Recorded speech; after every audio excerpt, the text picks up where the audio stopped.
Voilà, donc bienvenue à ce webinaire. Aujourd'hui, nous allons traiter d'un domaine qu'on ne connaît pas beaucoup, mais qu'on utilise tous les jours, qui est le domaine des itérateurs, les générateurs également. Dès les premiers cours de Python, on utilise des générateurs sans le savoir. Et puis, et donc, du coup, on utilise leur qualité également sans le savoir. Et puis, pour faire du Python plus avancé, après, à partir d'un moment, on ressent le besoin d'exécuter plusieurs tâches en parallèle en faisant de la programmation, par exemple, asynchrone avec Async.io. Et ici, on utilise indirectement des générateurs, des coroutines, beaucoup plus directement là, et puis pour permettre à des tâches de s'exécuter en parallèle ou en pseudo-parallèle. Hein, donc, c'est ça qu'on va voir aujourd'hui et on va essayer de regarder comment fonctionnent tous ces outils. Avant de rentrer dans le détail du mécanisme derrière les itérateurs, derrière les générateurs, nous allons regarder ou voir ensemble que finalement, c'est quelque chose d'assez naturel en Python et qu'on manipule tous les jours. Par exemple, lorsqu'on travaille avec une liste, alors ici, je vais simplement une petite liste avec 3 mots, 1, 2, 3, et 3. Nous avons ici une liste classique, rien de très spécial, et nous avons l'habitude de parcourir une telle liste avec, par exemple, for un nombre, in list, puis après, on en fait quelque chose. On en fait quelque chose, ça peut être simplement afficher le nombre qui était dans cette liste, et puis là, nous aurons en affichage de 1, 2, 3. Donc ici, rien de très spécial pour quiconque a fait du Python pendant un certain temps, mais en fait, sans le savoir, on a manipulé en itérable une liste, et on a obtenu derrière le capot ce qu'on appelle un itérateur, et cet itérateur nous a permis finalement de visiter chaque élément de notre liste, donc le mot 1, le mot 2 et le mot 3, qu'on a pu ici, du coup, imprimer à la fin du processus. Alors, essayons de regarder et de mettre en nom sous le nom de ces itérateurs et itérables. Alors, qu'est-ce qu'un itérable? C'est quelque chose, un objet sur lequel on peut itérer. Alors, une liste, c'est un exemple. Nous pouvons itérer sur une liste puisque nous pouvons visiter chaque mot dans cette liste à l'aide d'une boucle for. On peut considérer également une phrase, par exemple, bienvenue à ce webinaire, également comme en itérable, dans la mesure où for lettre in phrase, je peux faire un print de la lettre, et même chose, parcourir lettre par lettre une chaîne de caractères. Donc, une chaîne de caractères est également ce qu'on appelle en itérable. Nous pouvons visiter chacun de ces éléments en dernier exemple, en fichier également, est en itérable, en tout cas quand il est ouvert. Si je crée un nouveau fichier ici, je vais simplement l'appeler fichier.txt dans le répertoire courant, je vais l'ouvrir et nous allons mettre en premier, nouveau 1, 2 ou 3. Ici, ce n'est pas une liste, c'est juste des mots sur des lignes d'un fichier. Même chose, si on ouvre le fichier with open fichier.txt, on va mettre ça sous la forme d'une chaîne de caractères, as fichier, et puis, du coup, on peut parcourir ce fichier ligne par ligne avec une boucle for. For mot, in fichier, print mot.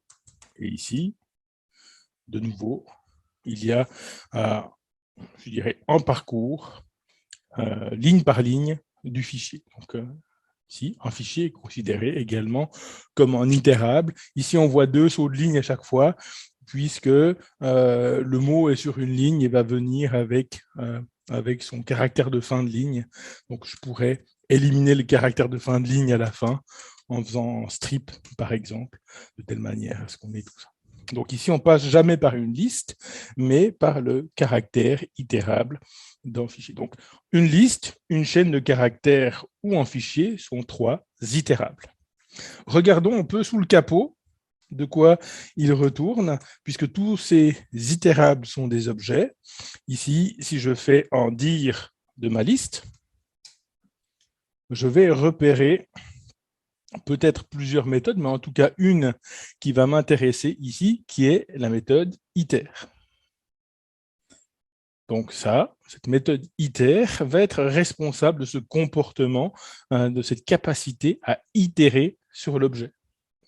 Je peux remplacer ici liste par ma phrase, donc une chaîne de caractères, quelle qu'elle soit. Alors on voit beaucoup de méthodes de chaîne de caractères, mais si on vient dans les méthodes spéciales, nous voyons également iter ici. Donc, iter nous permet de parcourir la chaîne de caractères lettre par lettre. Si maintenant, alors il faudrait que je rouvre mon fichier pour pouvoir en voir les caractéristiques. C'est ce que je vais faire ici.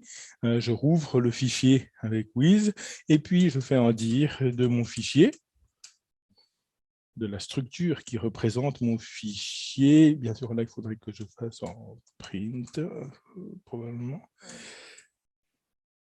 Voilà, alors avec le print, c'est un petit peu plus difficile à lire, mais on va aller et puis on va tomber sur cette iter. Vous n'avez pas forcément remarqué sur la liste et sur la chaîne de caractères, mais sur les 3, donc nous avions cette méthode iter, et sur les 2 premiers, nous n'avons pas de méthode next, mais ici, sur ce 3e, nous avons une méthode next. Nous allons voir que ça a de l'importance.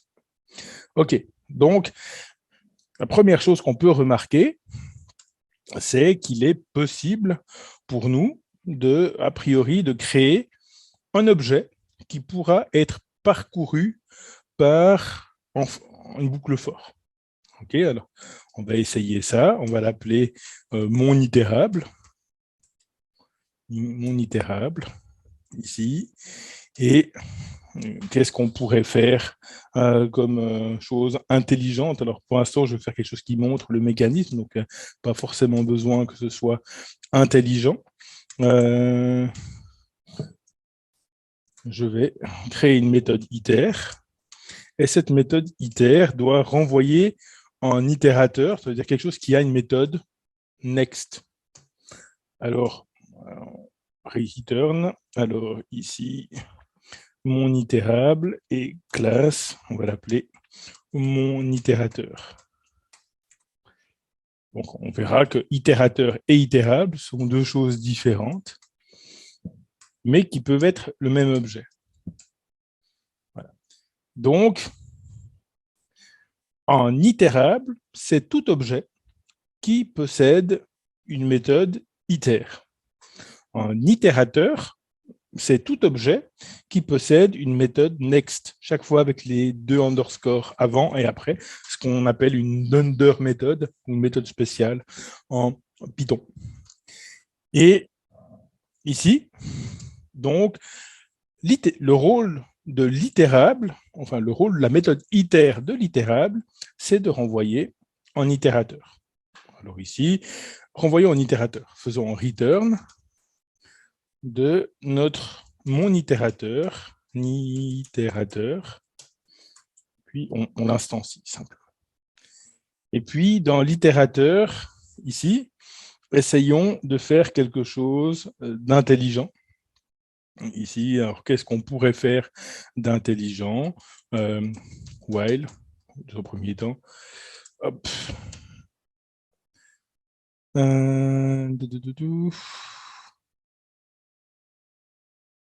While true.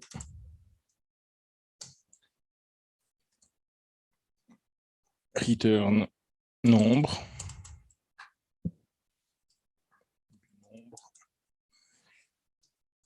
Est égal à 0. Et puis, avant de faire le return de nombre, on fait un nombre plus en.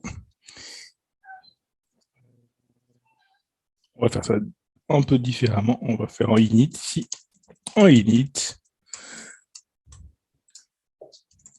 avec un self nombre qui commence à 0. Voilà. Et comme ça, nous allons self nombre plus égal 1 et on retourne self nombre. Voilà.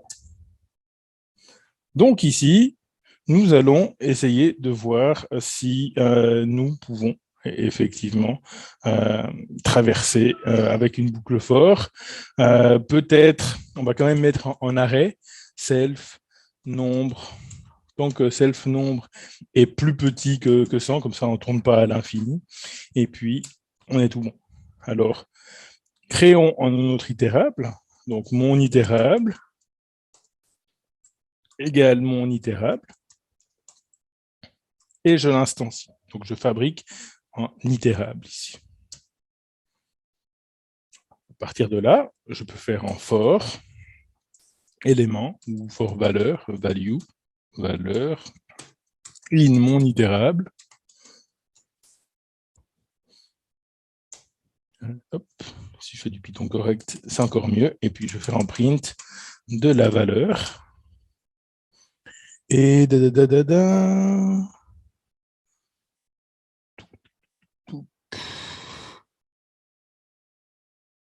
on va voir où est le bug, mais pour l'instant, il tourne à l'infini. Allez, bon, on va s'arrêter tout seul. Remonter là. Alors, qu'est-ce qu'il nous fait là? Alors, mon itérable, retournons itér, qui est mon itérateur. Et on va tenter de l'arrêter.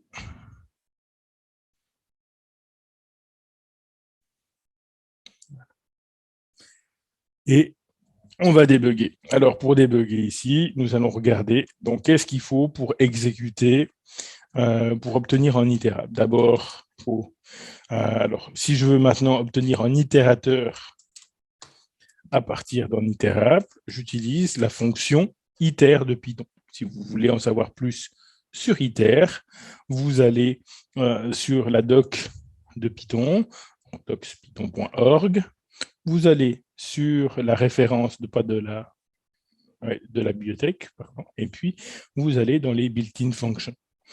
Ici, vous avez deux fonctions qui vont nous intéresser, c'est iter, ici, et puis next, ici. Vous pouvez aller sans autre lire leur signification, soit en anglais, soit en français, puisque la doc est parfaitement traduite sur ce chapitre-là. Voilà. Alors, retournons à notre protocole d'itération. Et nous obtenons l'itérateur à partir de l'itérable, simplement à l'aide de la fonction iter. On va revenir à ça tout à l'heure. On peut regarder l'identité de mon itérateur. Maintenant, on voit que mon itérateur, maintenant, c'est bien une instance de la classe mon itérateur, c'est bien l'instance qui a été renvoyée ici après. Donc, une fois que j'ai l'itérateur, comment finalement faire que le code qui est contenu dans cet itérateur soit exécuté? Alors, il est exécuté lorsqu'on utilise lorsqu'on appelle sa méthode next, et sa méthode next est appelée, par exemple, à l'aide de la fonction next. Donc, nous avons ici, lors du premier appel à next, effectivement, ici, obtenu la valeur 1. Maintenant, si je réexécute une deuxième fois le next mon itérateur, il va me renvoyer, puisque j'ai incrémenté nombre, la valeur 2. Puis, si j'exécute une troisième fois mon itérateur, la valeur ici 3, etc., etc. Donc, réessayons de en itérable. je crée mon itérable for element in mon itérable.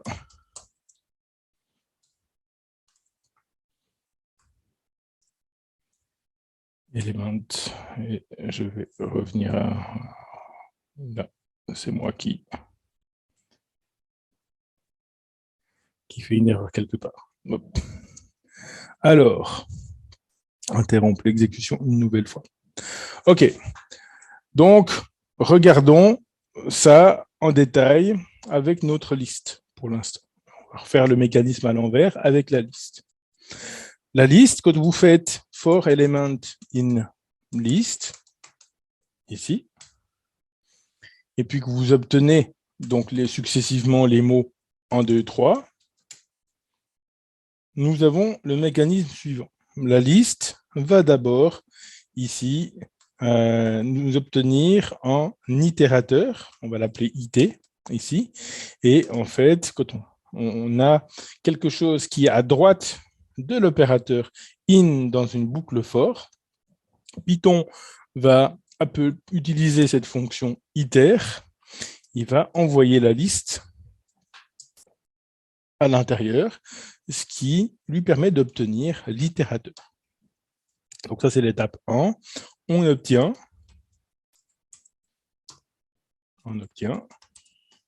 un itérateur à partir d'un itérable.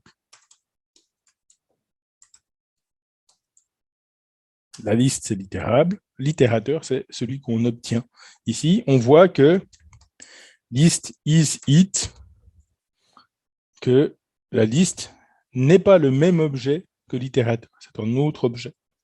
Si je regarde maintenant ce que contient l'itérateur, dire it, nous voyons que cet itérateur contient une fonction next. Je pourrais maintenant appeler directement it.__next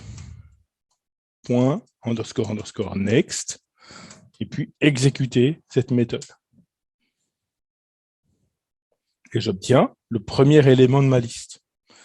Bon, les méthodes spéciales avec les doubles underscores ne sont pas vraiment faites pour être appelées directement. C'est pour ça qu'on a une fonction next en Python qui va appeler maintenant, encore une fois, mon itérateur.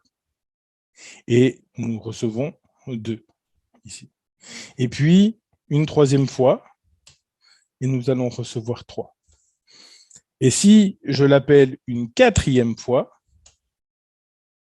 je vais avoir une exception qui est levée à la fin de l'itération, qui est le stop iteration, chose que j'ai absolument oublié de faire ici. Hop, return.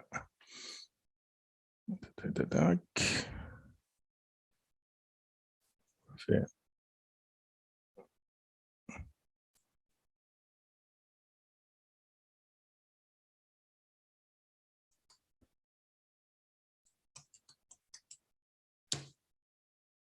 Alors, je pourrais effectivement utiliser yield, je ne veux juste pas utiliser yield ici parce que je ne veux pas tricher. Alors, next sera exécuté à chaque fois. Hop, je vais juste faire ça. Ça, voilà. Alors, if self.nombre est plus petit que 100, que 10, on va faire ça. Alors, du coup, self.nombre plus égal 1, et puis return self.nombre, else, raise, stop, iteration. Itération terminée. Donc, ça, c'est le comportement que nous avons vu là. Alors, allons-y sur notre itérateur maintenant. For élément in mon itérateur, print élément.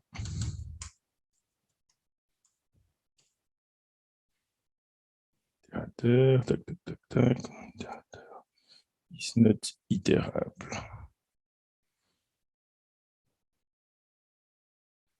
Non itérable, pardon. Là, vous voyez qu'il y a une différence entre un itérateur et en itérable, dans le sens que si vous lui passez en itérable. Et là, maintenant, ça fonctionne. Pardon. Excusez-moi donc pour cette gabegie initiale. Et donc, nous avons reproduit le même mécanisme que ici avec la boucle for, encore une fois. Donc, on obtient l'itérateur de la liste et ensuite, on parcourt la liste élément par élément. On appelle plusieurs fois la méthode next de cet itérateur et une fois qu'on a fini, il y a le stop operation. C'est exactement ce qu'on fait ici avec notre itérable maison et cette itérable maison avec iter retourne en itérateur, un objet qui implémente cette méthode next. Et maintenant, si j'appelle plusieurs fois cette méthode next, ça veut dire que tant que self.nombre sera inférieur à 10, on va augmenter nombre et retourner nombre. Puis, je le rappelle encore une fois, je vais augmenter nombre et puis retourner nombre. Et puis, quand j'aurai appelé suffisamment de fois next, à ce moment-là, nombre sera éventuellement égal à 10. Et dans ce cas-là, la condition à l'entrée de cette méthode va être fausse. Et on va directement passer sur la dernière ligne de cette méthode en levant une exception qui s'appelle stop iteration et ce sera terminé. Okay. Donc, ce que nous avons également vu d'intéressant ici, c'est que j'ai besoin de ici parcourir l'objet qui possède la méthode iter. Et lui-même va me retourner un deuxième objet qui possède la méthode next. Si j'obtiens l'itérateur dans un premier temps à partir de notre itérable ici, et que c'est l'itérateur que je passe à la boucle for, il va me dire que ce n'est pas un itérable. Donc, en fait, on a vraiment besoin de cet objet itérable. La liste est un objet itérable parce qu'elle possède la méthode iter. Les deux, ici j'ai séparé les deux étapes, mais les deux peuvent être le même objet. Maintenant, si je déplace cette implémentation-là directement dans mon itérable, qui devient alors un itérable lui-même itérateur, à ce moment-là, il possède à la fois la méthode iter et la méthode next. On a la possibilité simplement de faire un return de self ici. Et dans ce cas, on n'a pas besoin de deux étapes. Par contre, maintenant, il a changé de nom, il s'appelle itérable itérateur. Mon itérable, j'ai qu'un seul objet et mon itérable ici. Et je vois qui va effectivement faire le parcours si je ne fais pas de typo itératable. Voilà. Et mon objet, mon itérable, se comporte comme une liste, comme un fichier, comme n'importe quel autre objet. Il peut être parcouru avec une boucle for. Alors, à quoi peut servir ce genre de choses? À quoi peut servir ce genre de choses? On pourrait très bien imaginer implémenter un objet qui va servir à par exemple, filtrer un fichier. Imaginons que ici, nous allons en créer un autre. Alors, nous allons créer une classe qu'on va appeler un file filter, par exemple. Un file filter, alors, on va pouvoir instancier cet objet avec deux paramètres. Tout d'abord, le chemin du fichier, file path, le chemin d'un fichier, et puis un mot sur lequel on voudrait filtrer. OK? Alors, Word, par exemple, ou pattern. On pourrait filtrer avec un pattern, avec des expressions rationnelles, par exemple. Nous allons faire quelque chose de simple ici. Alors, on pourrait ouvrir le fichier ici, à l'entrée, donc open file path, et puis self.word égale Word. Et puis maintenant, on veut permettre à finalement cet objet-là de filtrer de filtrer des lignes. Garder uniquement les lignes qui contiennent ce mot. Je pourrais même ici ne pas ouvrir moi le fichier, mais laisser une personne me l'ouvrir. Alors, je pourrais simplement mettre file ici, et puis simplement self.file. Comme ça, c'est pas moi qui m'occupe de le fermer aussi. OK, et puis du coup, je veux pouvoir travailler dans une boucle for. Donc, comme je veux travailler dans une boucle for, je vais implémenter cette méthode iter. Et cette méthode iter doit me renvoyer vers un objet qui possédera la méthode next. Alors, imaginons que la méthode next sera implémentée ici dans ce même objet. De nouveau, j'ai le choix. Parfois, c'est mieux de séparer. Parfois, on a avantage à tout garder sous un même toit. Et donc, return self, je retourne l'objet qui implémente le next. Et si le next, je l'implémente dans la même classe, donc je vais faire un return de self, simplement. Et ici, next, voilà, on va parcourir notre fichier et puis on va renvoyer des lignes seulement si cette ligne est, possède le mot qui nous intéresse. Donc ici, for line in file. Et puis, if, ici, Word, on va lire la ligne. For line inline, c'est bon. Alors, if, maintenant, Word inline. Si le mot est dans la ligne, on va retourner cette ligne en entier. Sinon, on ne la retourne pas. On la laisse passer. Alors, essayons de voir si ça peut fonctionner. Filter. Alors, on va d'abord, on a un fichier qui se trouve là. Hop. Ce fichier. Alors,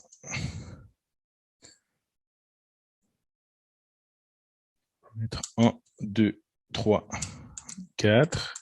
On va juste mettre Python, et puis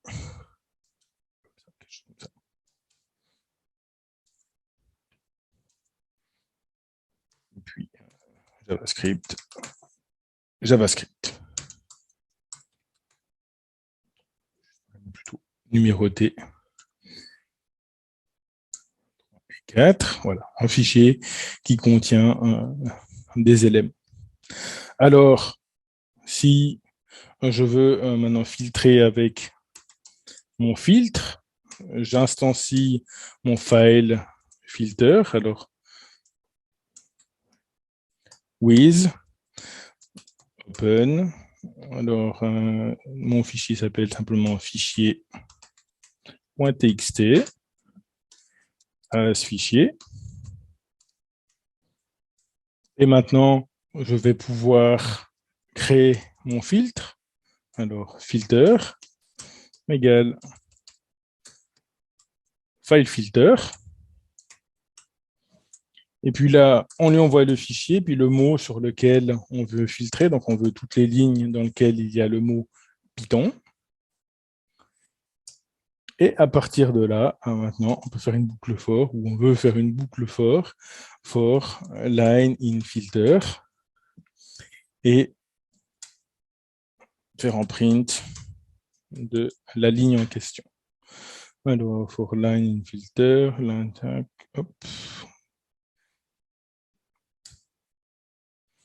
OK. OK. It's not defined for line in fichier for line filter. j'ai fait hop, là, for line in self.file. Mais bon, hop, word is not defined parce que self.world. Yes. Alors, je retourne en boucle comme tout à l'heure. Hop.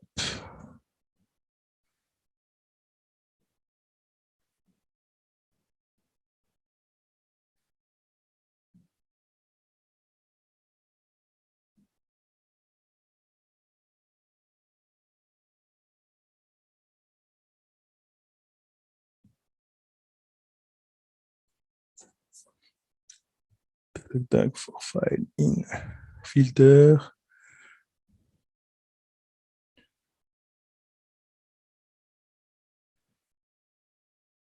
File, on a créé une fois.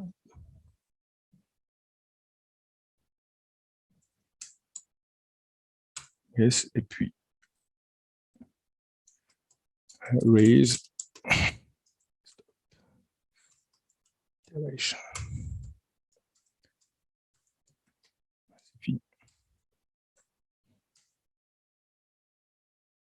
Yes, pardon. Pas oublier, une fois que vous avez fini et plus aucune possibilité de trouver des lignes, de lever une stop iteration quand on sort de la boucle. Sinon, ça tourne dans le vide. OK, ici, je retourne une ligne. Je pourrais faire encore en strip pour éviter qu'il y ait le caractère de fin de ligne. On voit qu'il a filtré des choses. Alors, maintenant, vous me direz à quoi ça sert, puisque je peux faire ça avec une liste.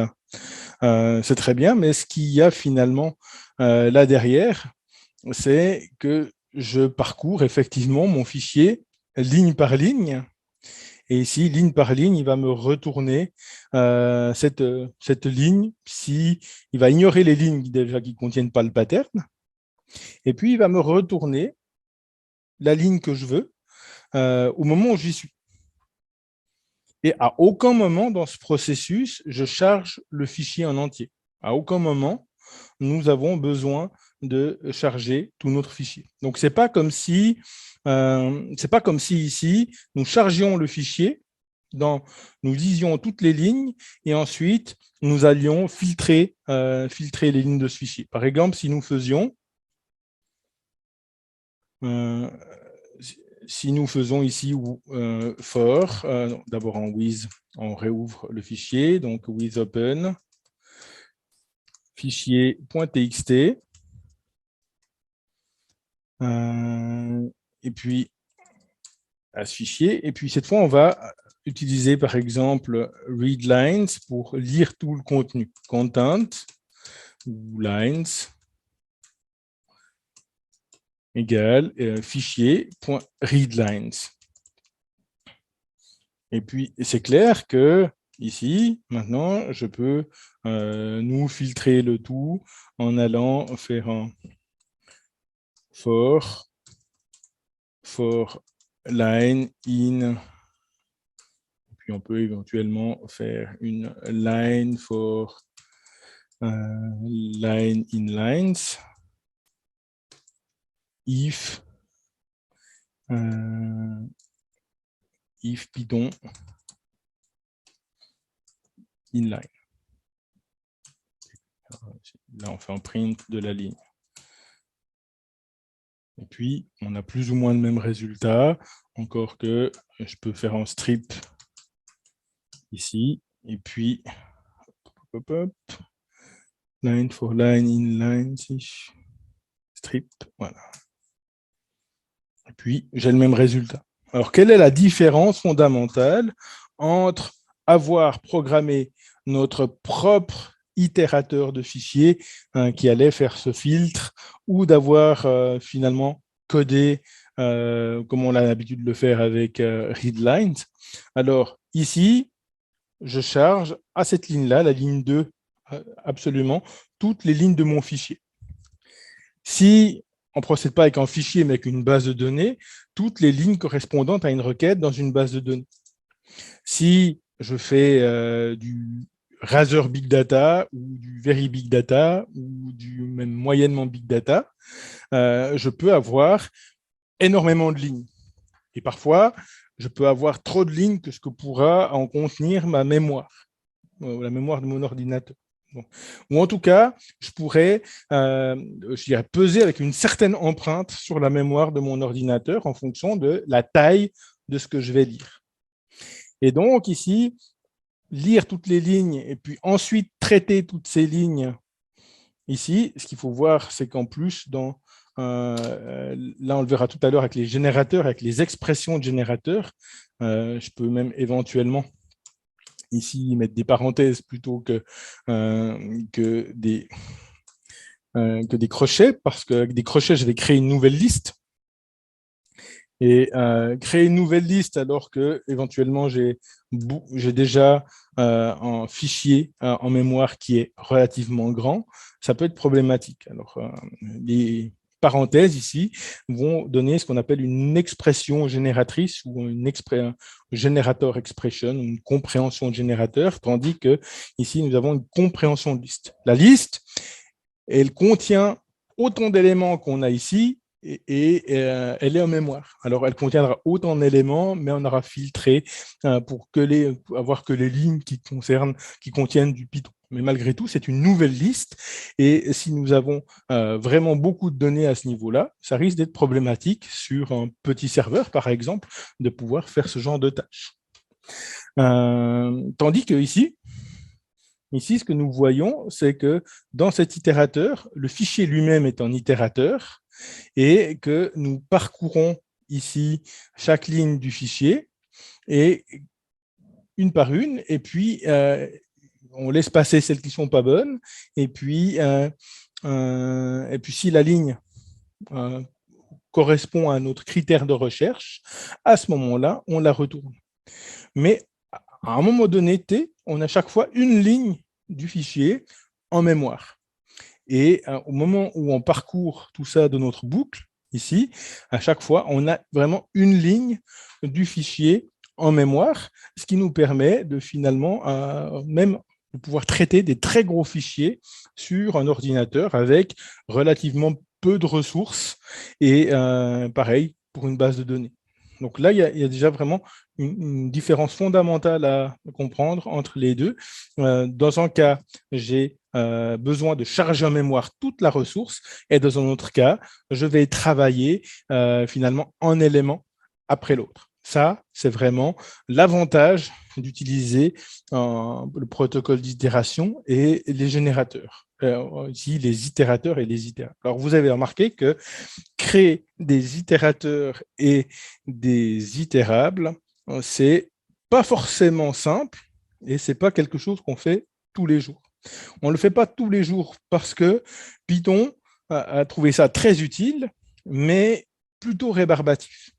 Okay, créer chaque fois son objet avec iter, il faut comment iter et next, il faut commencer à réfléchir comment se font agence les choses, et puis comment on met en place son fichier. Donc, vous avez vu que moi, je m'en sors pas toujours. Du premier coup, je dois encore réfléchir, pas oublier mon stop iteration, etc.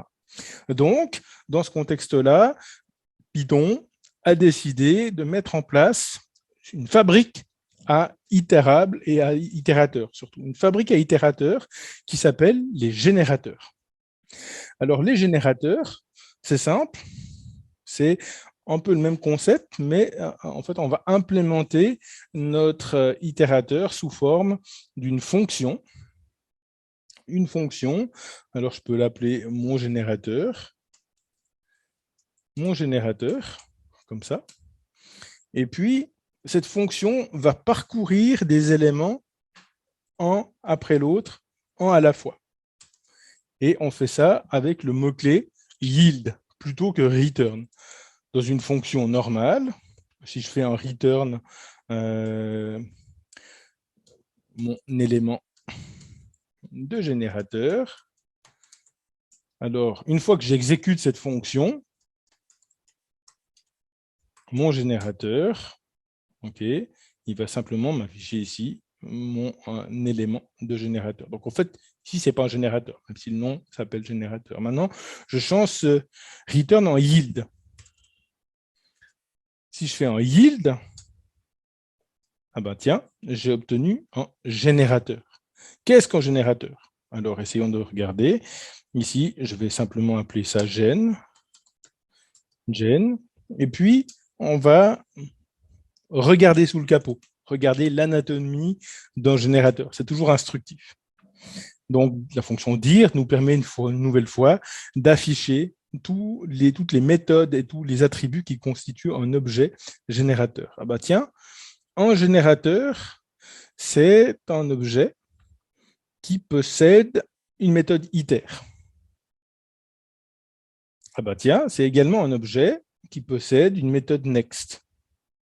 Probablement, on est dans la même situation que FileFilter. Ici, c'est un objet qui implémente les deux méthodes. Probablement que son iter, il fait juste un return self et ça doit fonctionner. Donc, essayons d'expérimenter un peu. Si je fais ici it égale iter de notre générateur, alors nous obtenons un autre objet qui est it. Nous avons le générateur, nous avons it. Est-ce que c'est le même objet? It, is, gen, true. Donc on voit que ici, notre générateur a une méthode iter, et cet iter va retourner notre itérateur et le même objet. Donc il va simplement faire un return self. Puis ensuite, nous avons le next. Alors que fait le next? Next, it. Alors là, il retourne le yield. Premier tour ici, il retourne l'élément que j'ai fait ici, le yield. Si maintenant je rapplique un deuxième tour, donc je réexécute ma même cellule ici, on va voir que c'est fini. On est arrivé à la fin du générateur, la dernière ligne ici, donc à la fin de notre générateur, et donc il nous lève le stop iteration. Donc, ici, notre générateur, notre fonction yield fait le même job qu'un itérateur que j'aurais fait moi-même. Iter self, puis next, puis je me débrouille pour faire en next. OK. Bon, un générateur qui retourne qu'un élément puis qu'après se termine, c'est pas très, très amusant. Donc, faisons en yield 1, et puis en yield 2, en yield 3. Là, j'exécute le générateur, donc je vais obtenir mon générateur, mon objet générateur. Ensuite, iter me permet d'obtenir l'itérateur qui est derrière le générateur. Et ici, next, alors j'obtiens le premier yield. Next, ici, j'obtiens le deuxième yield. Bon, c'est cool, c'est comme si c'était une fonction, et quand j'exécute cette fonction, j'avance toujours un peu plus. Et puis, j'exécute une troisième fois, je vais obtenir 3. Ça, c'est pas une surprise. Et puis, une quatrième fois, maintenant, on est ici. Quatrième fois, on a fini. Donc, ça, c'est stop iteration. Hop, stop iteration. OK? Donc, j'ai une fonction, mais cette fonction, je peux l'exécuter en plusieurs fois. Alors, parfait. Pour l'instant, j'ai juste écrit mes yields à la main, mais je pourrais imaginer, par exemple, quelque chose qui a l'air d'une boucle infinie. Ici, i est égal à 0, par exemple. While true, donc vraiment une boucle infinie. Ici, i plus égal 1, donc j'incrémente i, puis ensuite je fais un yield de i, ou alors le contraire. On voit que une chose qu'on ne peut pas faire en vrai Python, c'est que finalement, en yield i, je vais retourner i, puis après, à la ligne d'après, je fais l'incrémentation, par exemple. Encore plus instructif. Alors, il ne faut pas exécuter ça dans une boucle for, parce que le for va essayer de faire des next tant qu'il n'a pas de stop iteration, donc tant qu'on n'arrive pas à la fin. Mais ici, j'aurai quelque chose, une évaluation paresseuse, comme on dit, donc je peux tenter ça. Je prends mon premier next, i, donc j'ai lors du tout premier next, la valeur 0 qui va sortir. Et puis maintenant, je réexécute encore une fois, on est là. Alors, on va reprendre depuis le yield, ici. Ça va faire l'incrémentation, et puis on va faire le yield suivant. Donc, on va obtenir 1. Hop. Next, 1. Maintenant, on est de nouveau là. Alors, maintenant, je rappelle next, donc on repart du yield, il va continuer la ligne d'en bas, et puis il va revenir au début de la boucle, et puis il va se retrouver sur le yield suivant. Donc, comment on est dans une boucle infinie, ça ne va jamais s'arrêter. Donc, ici, j'ai une sorte d'élément que je peux parcourir avec next à chaque fois.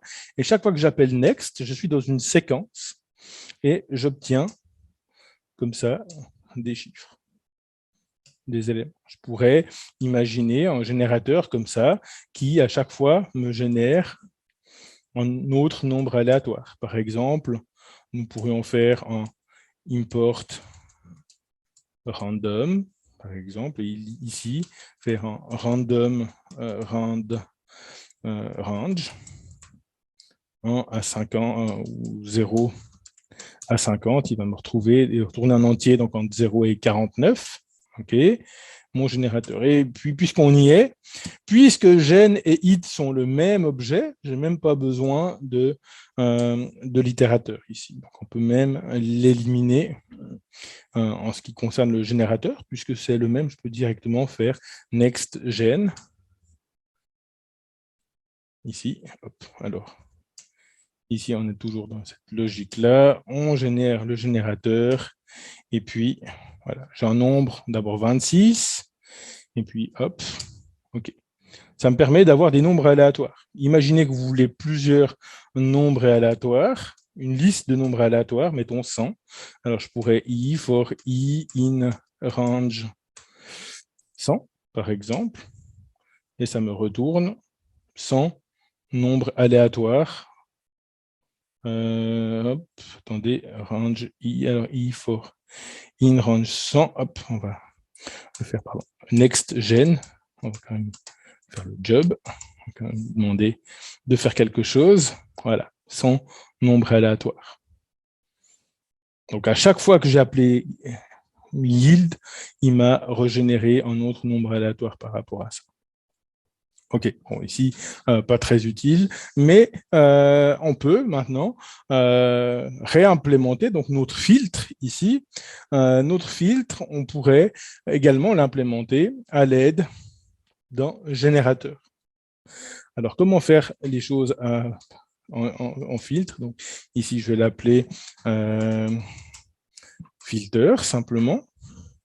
OK, on va demander un fichier. Et puis, on va demander en mot, pas en Word, nouveau. OK. Et puis, nous allons parcourir ce fichier for line in file. Et si le mot est dans la ligne, à ce moment-là, on fait un yield de notre ligne. OK. Alors, si ça suffit, ce serait cool, parce que c'est quand même plus simple que de se taper toute cette classe-là. Au final, donc, j'obtiens mon filtre appelé build filter. OK. Donc, je prends mon fichier with open fichier.txt as fichier.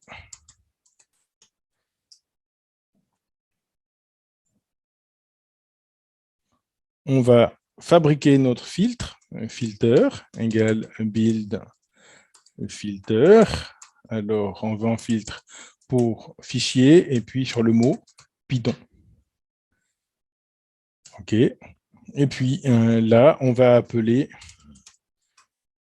print avec next. Et puis, on va juste appeler notre filtre. next filter. Une nouvelle fois, print next filter. OK. Faisons ça avant de refermer. On a plus ou moins le même effet. Simplement, ici, nous n'avons pas fait de strip pour enlever la fin de ligne qui était ajoutée, mais nous avons un résultat qui est très similaire à notre protocole d'itération ici.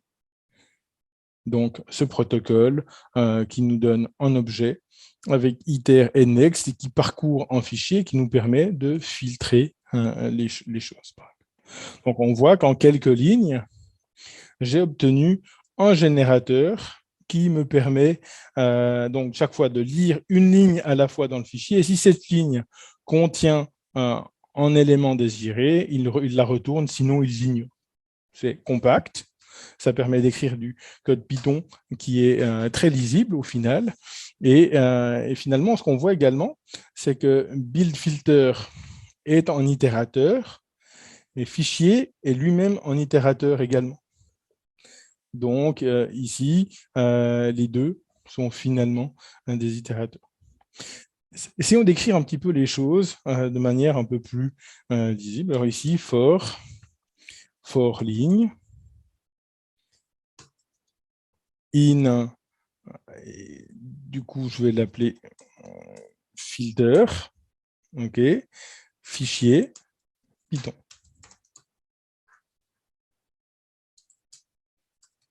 Print, ligne.strip. Générateur is not callable, je l'ai. Alors, non, c'est pas filter, c'est build filter. Bon, appelons-la filter du coup. Hop. Ce genre de construction, ça devrait vous rappeler quelque chose. Pour ceux d'entre vous qui font du Python, alors simplement, par exemple, for e-line, on peut faire e-line enumerate.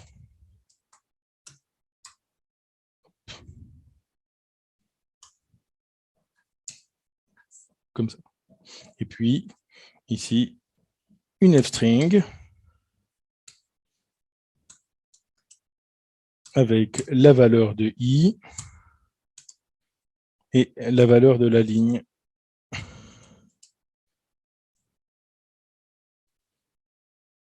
Alors, OK, on aura 0 et puis 1, mais ici, pas grand-chose de valeur, mais on voit que fichier est en générateur, en fait, ou en itérateur.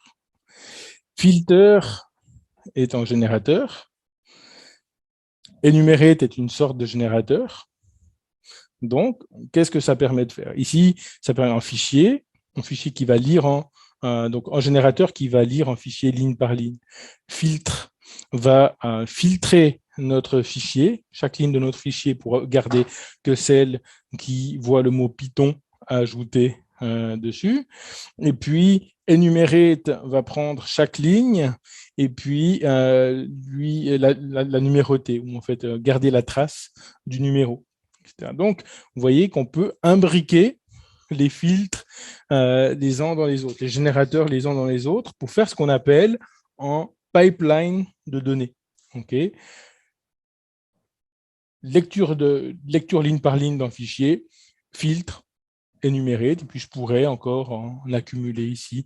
Si je lis des chiffres dans un fichier, par exemple, je pourrais imaginer avoir un itérateur pour la lecture, un autre pour la transformation en entier, un autre pour le grouper les différents entiers dans des petites listes d'une certaine taille, et puis un autre générateur qui va être responsable de calculer la moyenne de ces chiffres, puis un autre qui va afficher, etc., etc.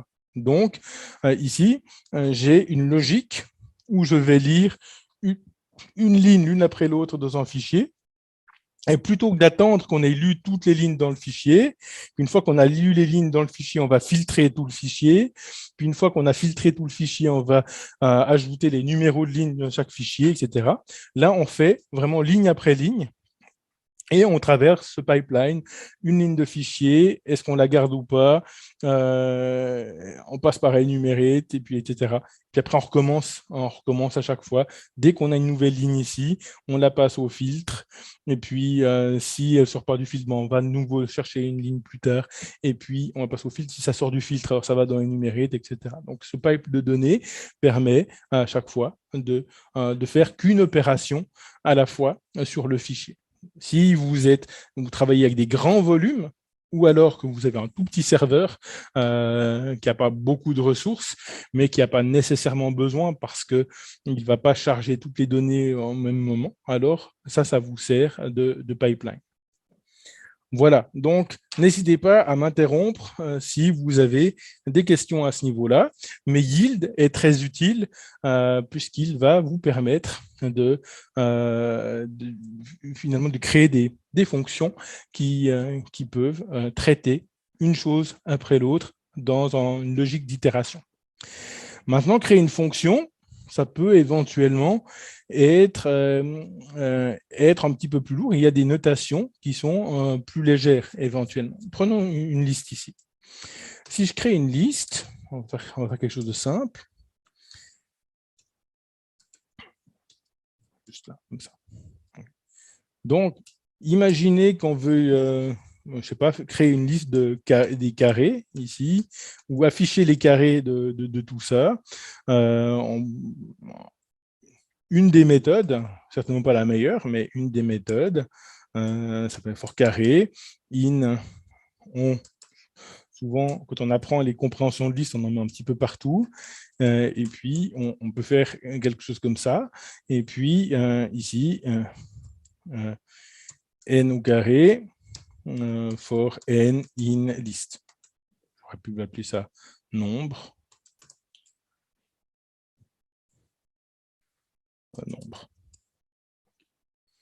Alors, de nouveau, ça, c'est OK parce qu'on a une petite liste, c'est-à-dire que ici, j'ai une liste qui peut être de 5 chiffres, mais qui peut être très longue également, très grande, contenir énormément de données. Et donc, c'est déjà quelque chose que je n'ai pas forcément envie d'avoir en mémoire, mais ici, si je l'ai, en tout cas, ce qui est sûr, c'est que ici, je vais la dupliquer. Okay, que je fais une compréhension de liste ici, je crée une nouvelle liste avec les carrés de cette première liste. Alors, c'est clair qu'ici, on aura vraiment avantage à simplement faire probablement comme ça, et puis calculer le carré ici. Ça fonctionne, on ne fait pas de duplication des données, et puis on va directement calculer le truc. Simplement, pour rester sur mon exemple de la compréhension de liste, quand je crée une compréhension de liste, ici, je duplique les deux. Je crée une nouvelle liste. Donc, si j'ai une liste très grande, là, j'aurai une liste très grande. J'aurai deux listes très grandes, ce qui peut nous poser problème parce que du coup, on va doubler les ressources en mémoire. Par contre, ici, pour certains, vous n'avez peut-être pas remarqué qu'il est possible de faire la même chose, mais avec des parenthèses. OK? Donc, je peux très bien faire quelque chose qui s'appelle carré ici. Carré, et avec des parenthèses. N carré for n in nombre. OK. Si j'appelle next carré, j'aurai le premier, puis je le rappelle, le 4, le 9, et puis le 16, et puis etc. Alors évidemment, si nous faisons ceci, nous avons juste une légère petite différence. Si je fais ça, j'ai une légère petite différence. D'abord, je dois demander l'itérateur de carré, mais ensuite, je peux faire next it. La différence entre un générateur et l'itérateur de la liste, c'est que la liste, elle n'implémente pas elle-même les méthodes iter and next, mais elle nous renvoie à un itérateur différent. Il faut toujours passer par iter normalement avant. Et puis ensuite, next, next, next. Mais, une nouvelle fois, là, j'occupe une nouvelle fois la même taille que cette liste originale. Ici, ce qui est fait automatiquement, ça c'est une expression générateur, ou une expression génératrice, ou une compréhension de générateur, si vous voulez. Alors, ce qui est fait ici, c'est exactement la chose suivante, c'est l'équivalent de ça, c'est def.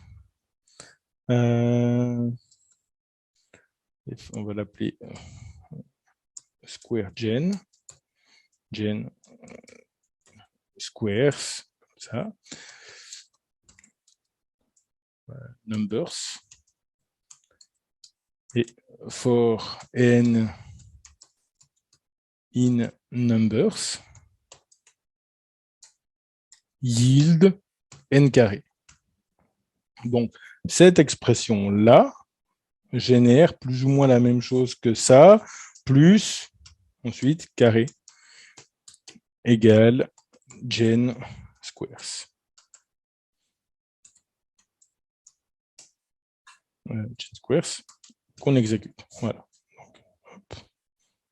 Et puis, numbers. Nombre.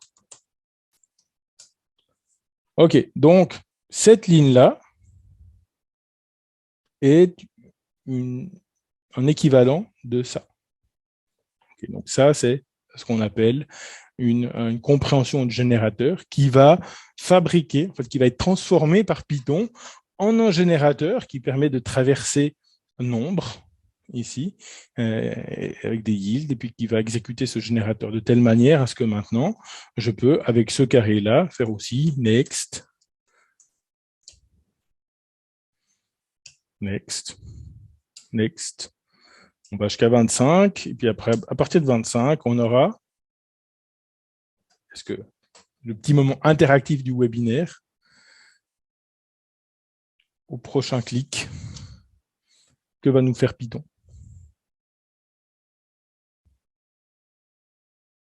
Il va nous faire, on est à la fin de cette liste, 25, c'est 5 au carré, on est à la fin de cette liste, il va nous faire une stop iteration. OK. Donc, nous voyons plusieurs choses. Nous voyons que nous avons pu implémenter un objet qui pouvait être, sur lequel on pouvait itérer. Nous avons vu qu'il était possible de simplifier la fabrication d'itérateurs à l'aide d'un générateur, donc d'une fonction qui utilise ce yield. Et nous avons vu également qu'il était possible de simplifier la fabrication d'un générateur à l'aide d'une compréhension du générateur. Juste pour le fun, est-ce que je peux faire mon filtre avec une expression de générateur? Alors, filtre, il parcourt toutes les lignes d'un fichier, et puis on veut les lignes. Alors, essayons. Ici, on va essayer d'ouvrir ce fichier. Donc, with, open, de nouveau fichier, .text, hop, fichier .txt. Ce fichier, nous l'avons là. Maintenant, essayons de traverser for line in. Alors, line, for line in fichier, if Python inline. Et puis là, on fait quelque chose avec notre print, par exemple, simplement, on va faire un strip et puis afficher. Cool. Je vois que ici, avec une expression qui est un générateur qui ressemble comme deux gouttes d'eau à une compréhension de liste pour ceux d'entre vous qui maîtrisent cette notion des compréhensions de liste. Alors, on a une compréhension de générateur. La différence, c'est que plutôt que d'avoir les crochets, on a des parenthèses. Et ici, on a les mêmes propriétés, les mêmes avantages qu'avec le générateur que nous avons écrit ici. Alors, bien sûr, alors du coup, c'est pas beaucoup plus court avec l'expression qu'avec directement avec le générateur, mais c'est exactement comme avec les compréhensions de listes et les boucles for. Ici, on s'économise quand même quelques lignes pour de nouveau des itérations qui peuvent être relativement simples. Mais exactement les mêmes avantages. Nous n'allons pas lire complètement le fichier, nous allons réellement parcourir le fichier petit bout par petit bout. Et ici, nous aurons deux éléments dans ce générateur, uniquement les lignes du fichier qui correspondent à notre demande. Donc, on les obtient là, et puis on peut en faire ce qu'on veut. Donc, on a pré-filtré le fichier, mais sans le charger complètement, mais en le chargeant petit bout par petit bout. Ça, donc, nous avons cet élément-là qui est intéressant. Également, c'est des choses qu'on peut utiliser dans les appels de fonctions. Par exemple, prenons en classique, par exemple, je vais Du coup, remettre... juste une Oui, petite question. Du coup, quel est l'intérêt de faire une compréhension de liste avec les mêmes valeurs? Parce que des fois, c'est possible de faire justement, de alors filtrer dans une compréhension de liste, mais tout dépend parce que, en fait, parfois, tu as besoin d'une nouvelle liste. Et si tu as besoin d'une nouvelle liste, utilise une compréhension de liste. Si tu n'as pas besoin d'une nouvelle liste, je prends un exemple ici, maintenant. 3, 1, 2, 3, 4. Okay. Ici, je veux dire ce fichier nouveau, donc with open, fichier, tout ça, as fichier. Et puis maintenant, je veux faire un print avec, et je veux joindre tout ça avec 1, 2, 3, 4 avec un tiret. Rien de très excitant ici, mais je vais utiliser join. Ce qu'on voit souvent, c'est des gens qui utilisent join, par exemple, et puis qui là vont recréer une liste encore à l'intérieur où on pourrait faire la même chose, line for line in fichier. Voilà. Et puis ici, on peut éliminer éventuellement les fins de ligne, et puis on peut faire et ça fonctionne parfaitement. Donc, il n'y a pas de souci avec ça. Nouveau, si le fichier est très long, là, on crée de nouveau une liste. Une liste. Alors, avec join, forcément, on aura à la fin la chaîne de caractères qui contient toutes les données. OK? Mais ce qu'il faut voir, c'est si mon fichier est très long, je vais d'abord créer une liste très longue qui va me servir à créer une chaîne très longue, et puis petit à petit, ensuite la liste très longue va disparaître parce qu'elle va être éliminée, et puis il nous restera la chaîne qui va être affichée, et puis après probablement détruite également en mémoire, c'est ça. Mais ici, je peux m'épargner le fait de finalement d'avoir besoin de créer cette liste intermédiaire. Je pourrais créer ici un générateur. Alors, on peut le faire comme ça.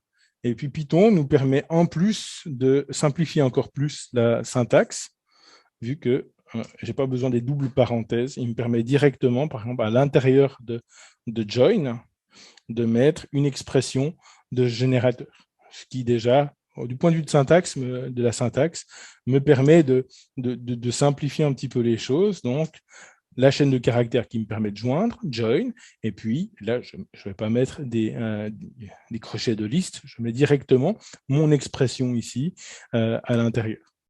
Et je fais mon print, ce qui permet de gagner un petit peu en lisibilité, et puis de faire avec les mêmes qualités pour le coup que n'importe quel générateur. Donc ici, je n'ai pas de yield explicite. Nous avons regardé un petit peu ces générateurs. ce qu'il faut voir, c'est qu'en générateur, on a, et ici, je vais moi devoir m'arrêter dans 15 minutes aujourd'hui. Donc, on va essayer de voir le concept de coroutine, puisque ce concept de coroutine sera directement utilisé samedi quand on parlera de programmation asynchrone en Python. Alors, qu'est-ce qu'une coroutine? En fait, en générateur, c'est déjà presque une coroutine, c'est-à-dire une fonction qui peut s'exécuter en plusieurs fois. Alors, ici, def gen, je vais l'appeler simplement gen. J'ai fait yield.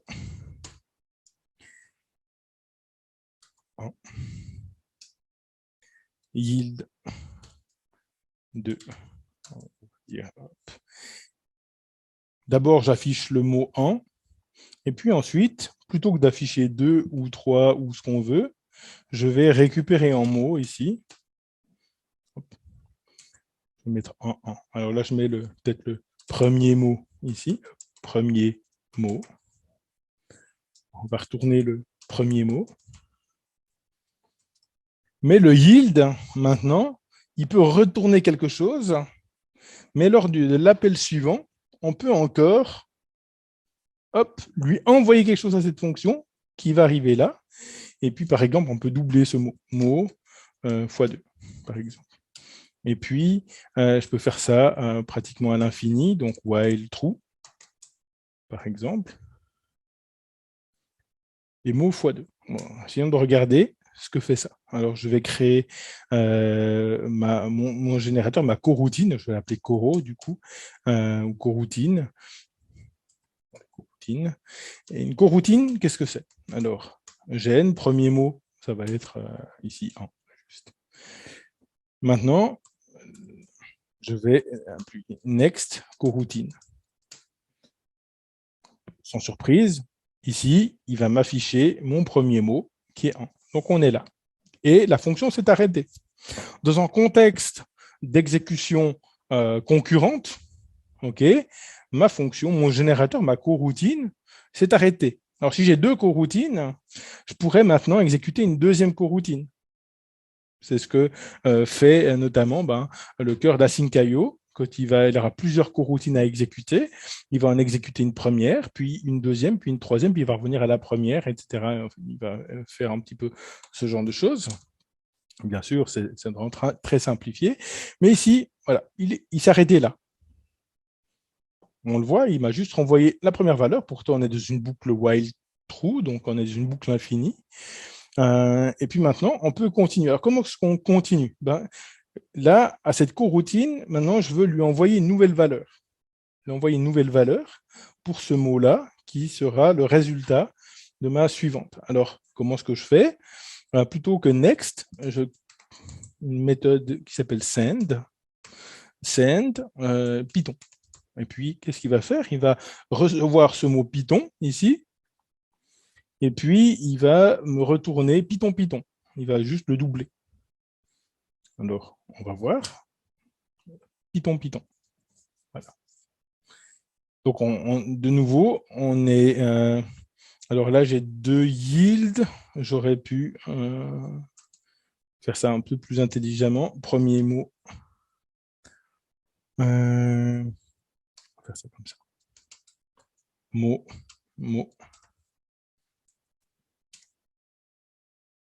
Ça. Dans ma boucle, j'ai qu'un élément, et puis j'envoie à mot. Alors, en, donc il va me renvoyer en d'abord.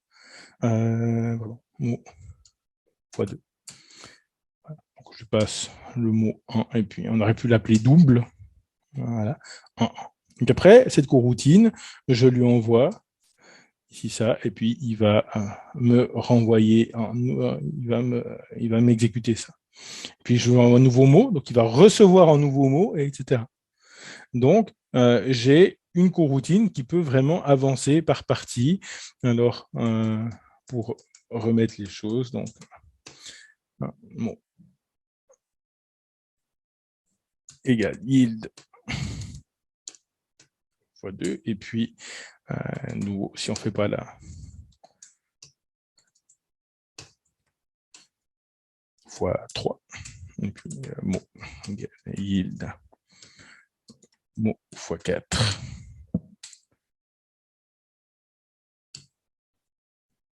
Donc, même chose, le next nous amène au premier mot. Là, il est affiché 2 fois. Python, ça va être le 2, il sera affiché 3 fois. On est là. Maintenant, si je refais en send, on est là. On va recevoir un nouveau mot qu'on va afficher 4 fois. Donc, coroutine .send. Et puis, JavaScript. Et du coup, JavaScript va être affiché 4 fois. Donc, on est là. Maintenant, on attend un nouveau mot. Et puis après, on est à la fin de la fonction. Donc, il va faire une stop iteration. Et on voit qu'à chaque fois, ici, je pourrais exécuter autre chose. Si j'ai un deuxième générateur, coroutine.send, et puis fin, hop, stop iteration, parce qu'on est à la fin. Donc maintenant, si j'ai une def gen 2, gen 2, ici, voilà. Et puis, j'ai gen 2 number,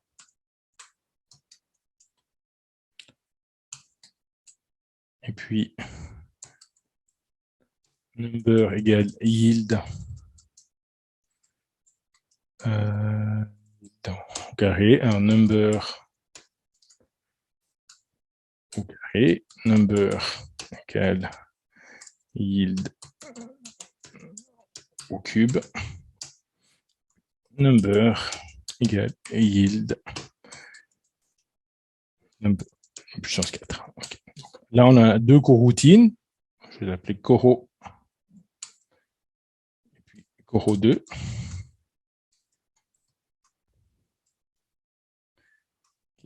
Gen 2. Voilà.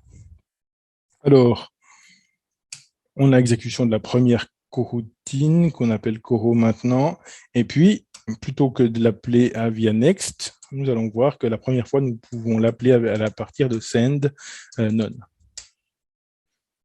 Nous exécutons la première coroutine. Et puis, nous sommes notre Python.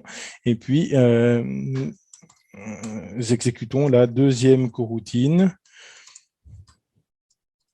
none. Voilà. Et puis, la troisième coroutine, maintenant, c'est pas none, on va renvoyer quelque chose. Alors ici, on a... Là, j'ai envoyé un none de trop. Donc, refaisons ça. Hop. Coroutine none, ça permet de démarrer. Coroutine none, là, c'était bon. Alors maintenant, on va envoyer en premier mot Python. Voilà, Python. Et puis maintenant, on va envoyer 2 ici.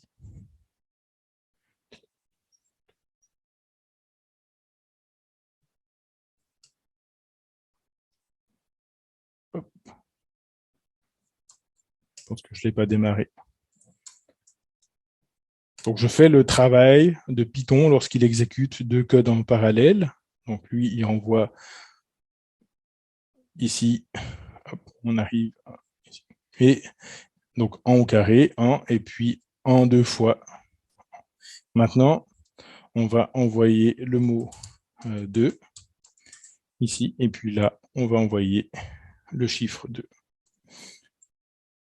Alors, 2, il va afficher 2, 2, 2 maintenant, et puis là, 2 à la puissance 3, 8.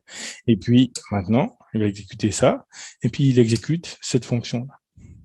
Et puis maintenant, il exécute ça, et puis stop iteration. Puis maintenant, il exécute ça, et puis stop iteration. Donc ici, on voit que avec deux coroutines, c'est-à-dire deux fonctions exécutables en plusieurs fois, on a pu exécuter en parallèle, plus ou moins en parallèle. On a vu que ce n'est pas du vrai parallèle, c'est qu'on exécute celle-là, et puis on exécute celle-là, puis on exécute celle-là, puis on exécute celle-là. Puis si on en a trois, on exécute les trois. Et donc, l'idée, c'est que on a aussi une concurrence sur une base volontaire, participative, et à chaque fois, nos fonctions vont redonner la main à la boucle événementielle pour lui envoyer une nouvelle valeur avec yield. En fait, ça, c'était la manière avec laquelle on exécutait les coroutines qu'on fait maintenant. Donc, vous avez peut-être déjà fait une fonction async. OK. Donc, on a une fonction asynchrone qu'on peut éventuellement, alors, une fonction. Et cette fonction asynchrone, maintenant, elle va avec await. Vous avez tous enfin, peut-être, certains d'entre vous ont déjà peut-être fait un petit peu d'asynchrone et une autre fonction asynchrone. Et donc ici, on va exécuter une fonction asynchrone dans cette fonction et attendre que cette fonction elle rende quelque chose. Et là, on fait un await qui va rendre la main à la boucle événementielle, ce qu'on verra samedi. Et puis, on va attendre que finalement que cette fonction retourne quelque chose. Par exemple, cette fonction, elle a fait une requête sur une API. Puis elle attend que la réponse arrive. Et pendant que le temps que la réponse arrive, finalement, on peut faire d'autres choses. Donc, le await permet de stopper ça, de rendre la main à la boucle événementielle et puis qui va exécuter une autre coroutine. OK. Alors, finalement, nous, on a un petit peu le pendant ici. Avec les générateurs, c'est en fait la manière avec laquelle, jusqu'à Python 3.5, on programmait des coroutines pour async.io. C'était un générateur, une fonction, et puis on faisait en yield from un autre générateur. On peut faire des générateurs, d'imbriquer les générateurs comme ça. Générateur. Et puis là, un générateur. Voilà. Donc, et ce générateur lui faisait lui-même en yield à chaque fois qu'il avait besoin de rendre la main. Et on avait exactement la même chose. On pourrait, ici, yield from,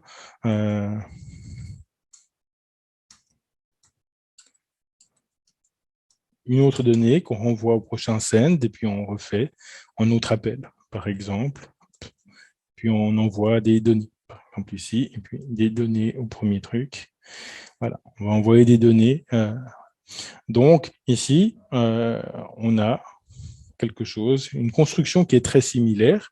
Alors jusqu'à Python 3.8, nous avions la possibilité encore d'utiliser des générateurs comme ceux-là avec async.io en utilisant le décorateur ici, async.io.deco.coroutine, ici, OK, et c'était parfaitement des synonymes. Maintenant, ça a un petit peu évolué, ça c'est déprécié depuis Python 3.8 et on ne peut plus le faire. Mais de manière générale, conceptuellement, on a exactement la même chose. Avec yield et les coroutines, nous avons des manières d'exécuter des fonctions petit bout par petit bout.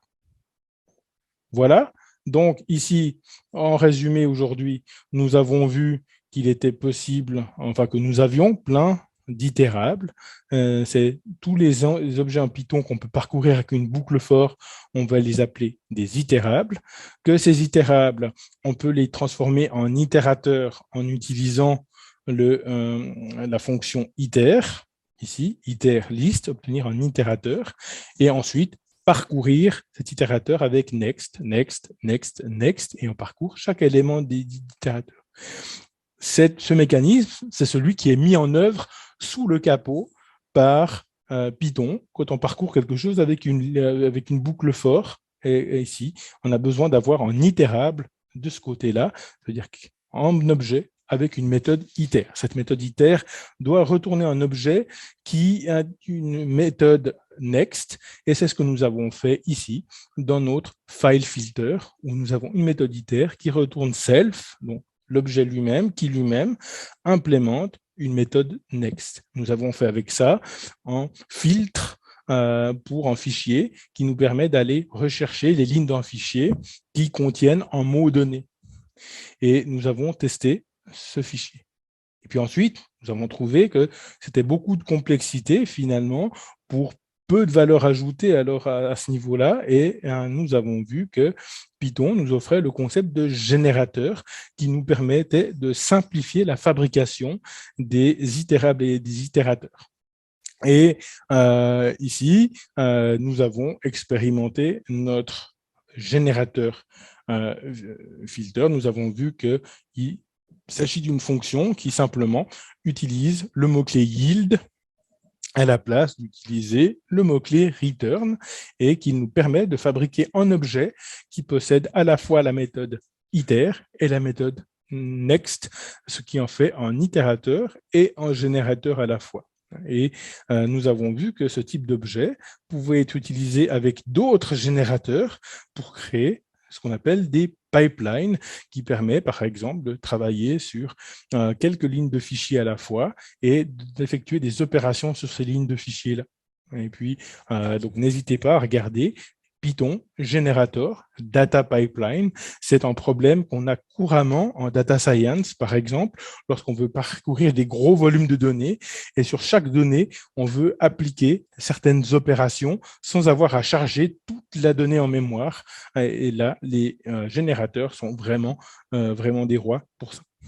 Et quand on veut finalement pas faire une fonction générateur, alors à ce moment-là, on va pouvoir éventuellement utiliser des compréhensions de générateurs qui vont fabriquer un petit peu à la manière des compréhensions de listes, des générateurs, comme nous l'avons fait ici pour fabriquer un générateur qui faisait des carrés. Nous avons l'équivalent ici entre le générateur et l'expression. Donc nous voyons que c'est voilà, encore une syntaxe qui permet encore de simplifier plus les choses. Dans certains cas, de la même manière que les compréhensions de listes ne permettent pas de transformer, de remplacer toutes les boucles for, les compréhensions de générateurs permettent pas non plus de remplacer tous les générateurs. Voilà. Ça fonctionne dans certains cas. De nouveau, il faut rester simple à ce niveau-là. La limite de la simplicité, c'est la limite de la lisibilité en Python. Mais nous avons vu que si on se débrouille bien, on peut créer plein de générateurs utilitaires pour faire des choses sympas. Et puis, nous avons vu qu'il était possible d'utiliser ces expressions de générateurs également, par exemple, dans un join, le cas échéant, plutôt que de fabriquer une liste artificiellement ici. Finalement, nous avons discuté le principe de coroutine, c'est-à-dire que nous sommes allés au-delà du simple yield. Ici, le yield qui correspondra en return. Alors, en return, ça ne me sert à rien de faire ce genre de choses. Une fois que j'exécute en return, tout ce qui est en dessous du return ne sera jamais exécuté. Mais avec le yield, la fonction va s'arrêter ici.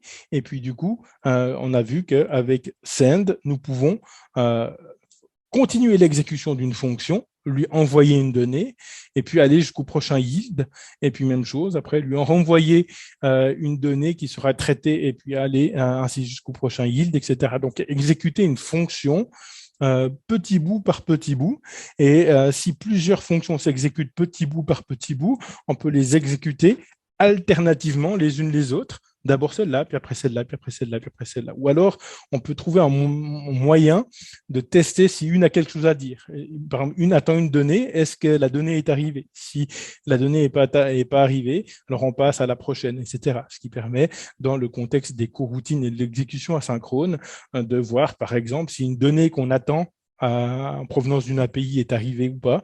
Et puis, tant qu'elle n'est pas arrivée, on fait d'autres choses parce que finalement, un ordinateur qui attend, c'est un ordinateur qui ne sert pas à grand-chose, tandis que s'il attend quelques secondes qu'une requête donne une réponse, s'il a d'autres choses à faire, autant qu'il fasse les autres choses. Alors, l'idée, c'est justement c'est ce parallélisme ou ce pseudo-parallélisme sur un seul thread collaboratif, c'est-à-dire que chaque fonction, chaque coroutine attend quelque chose, mais elle laisse la main tant qu'elles ne l'ont pas trouvé. Puis dès qu'elles ont reçu, elle se manifeste et j'ai reçu un résultat, on peut traiter ma donnée. Et puis voilà, ça donne une sorte de parallélisme ou de pseudo-parallélisme de nouveau qui est beaucoup plus simple parce que ça se fait sur un seul thread.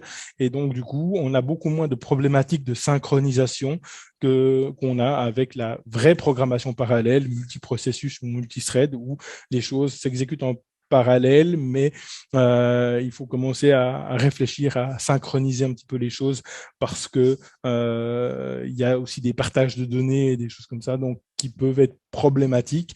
Donc, on trouve beaucoup de situations qui conduisent à des bugs vraiment sournois en programmation parallèle en asynchrone sur un seul thread. Ça donne quelque chose de relativement lisible et souvent plus facile à débugger.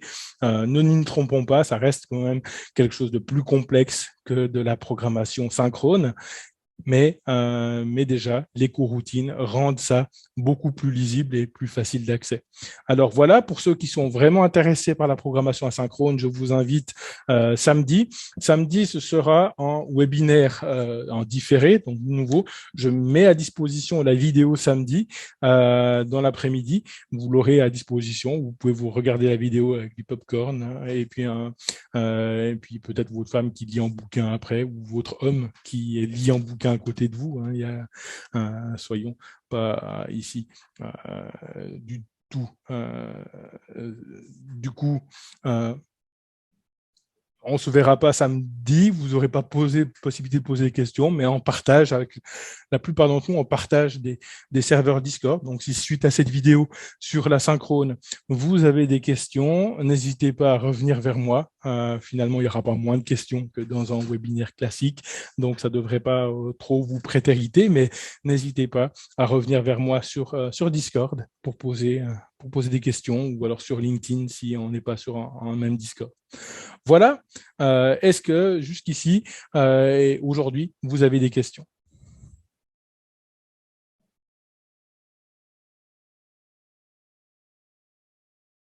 Aucune, mais c'était très bien. Merci beaucoup pour ton webinaire.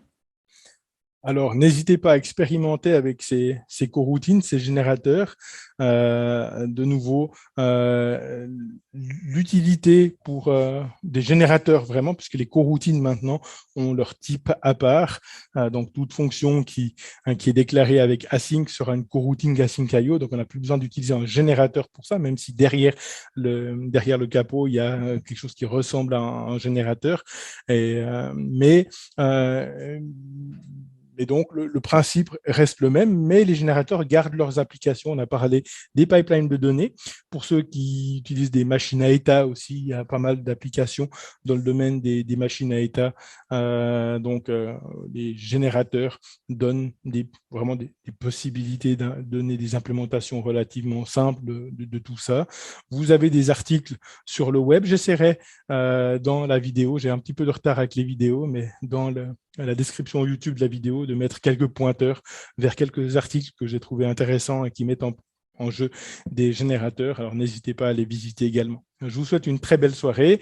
On se voit pour certains demain où on va continuer l'application Django commencée jeudi passé et vendredi également pour si vous désirez découvrir Wagtail qui est un CMS Django relativement populaire et qui permet de réaliser des sites relativement rapidement. Donc, n'hésitez pas à venir découvrir ces différents outils s'ils vous intéressent et si la programmation Django ou le monde Django vous intéresse. Voilà, très belle soirée et à tout bientôt. Merci, bonne soirée. Ouais, merci.